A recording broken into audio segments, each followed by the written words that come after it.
नमस्कारम। अगर आप stress anxiety से परेशान हैं, अपने वर्क इफिशिएंसी को और बढ़ाना चाहते हैं, या फिर अगर स्टूडेंट हैं तो अपनी मेमोरी पावर को लेकर चिंतित हैं, आप उस पर वर्क करना चाहते हैं, तो फिर ये वीडियो आपके लिए है।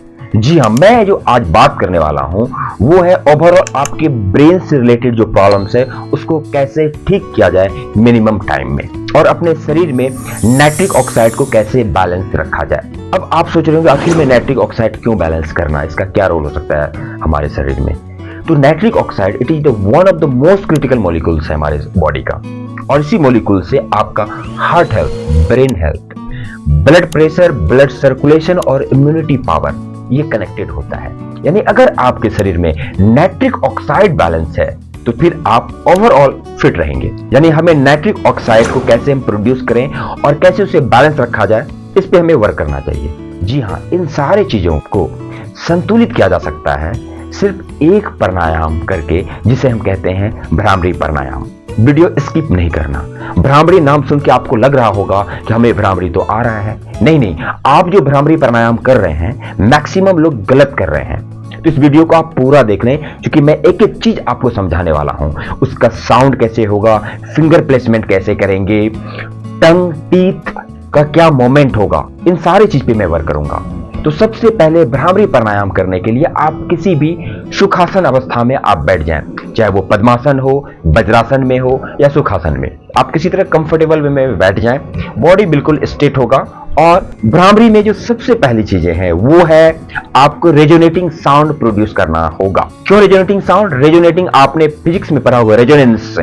ये एक ऐसा साउंड जो आपके ब्रेन की फ्रीक्वेंसी के साथ मैच करके वो रेजोनेट करने लगे, और फिर जब वो डांसिंग मोड में आएगा तो आपके ब्रेन के एक एक नसों में, एक एक कैपिलरी ट्यूब में स्मूथली ब्लड सर्कुलेशन हो पाएगा।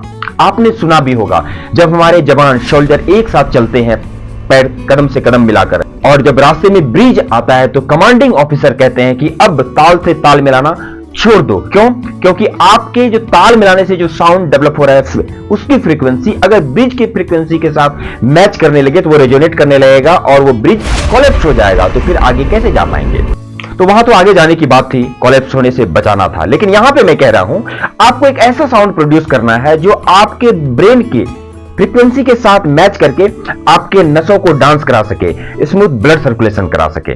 तो वो जो साउंड है वो है आपका बी, भवरे का साउंड। अगेन यहां पे स्किप नहीं करना, मैं कह रहा हूं आप अभी गौर से देखें। भवरे यानी बी, तो हम बी ऐसे कर सकते हैं, बी नहीं, ये रेजोनेटिंग होना चाहिए, वाइब्रेशनल साउंड। तो आपको कुछ इस तरह से साउंड प्रोड्यूस करना है, भवरे वाला।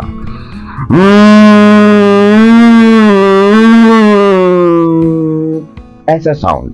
और कान को बंद रखना है, आंख को भी बंद रखना है, और फिंगर प्लेसमेंट आपको नोज पे करना है, upper lips and lower lips पे।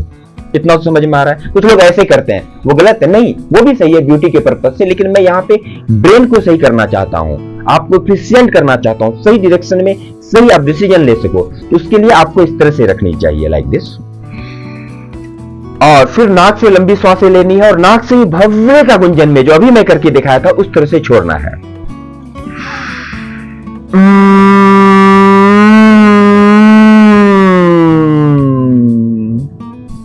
कुछ लोग आपको बोलेंगे धीरे धीरे साउंड प्रोड्यूस करनी चाहिए। नहीं, आपको बिल्कुल resonating vibrational bold sound produce करना है। फिर आप खुद करके देख लेना, जब धीरे करते हो और जब बोल्ड वे में करते हैं तो डिफरेंस दिख जाएगा। अगर मेडिटेशन अंदाज में आपका मन है उस दिन तो आप स्लो कर लें, लेकिन अगर आप एक एक नस को जागृत करना है तो आपको थोड़ा बोल्ड और वाइब्रेशनल, थोड़ा loud, sweet and loud sound produce करनी है।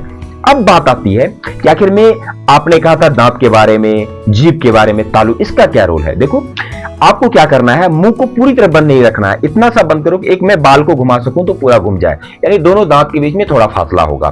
टंग को बेंड करते हुए ऊपर तालू के साथ लगाना है, और फिर मुंह को क्लोज करेंगे उतना सा कि थोड़ा सा गैप रह जाए। टंग ऊपर रहेगा, हल्का मुंह खुला रहेगा, फिर साउंड प्रोड्यूस करना है। और जब साउंड प्रोड्यूस कर रहे हो तो कभी इस तरफ का टीथ को एक साथ मिला देना, कभी आगे वाले दांत को मिला देना है, कभी बगल वाले दांत को मिलाना है, ताकि वो थ्रिलिंग कर सके।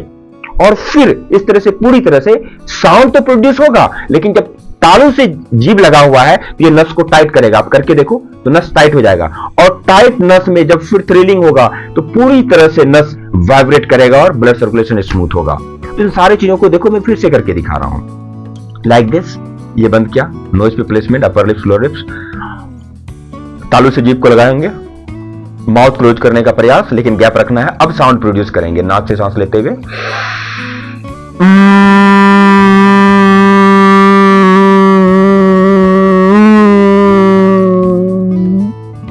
कभी इधर का दांत को लगाएंगे साउंड प्रोड्यूस करते हुए, कभी इधर का, कभी इधर का। देखो मैंने एक बार ही किया और मन शांत हो गया।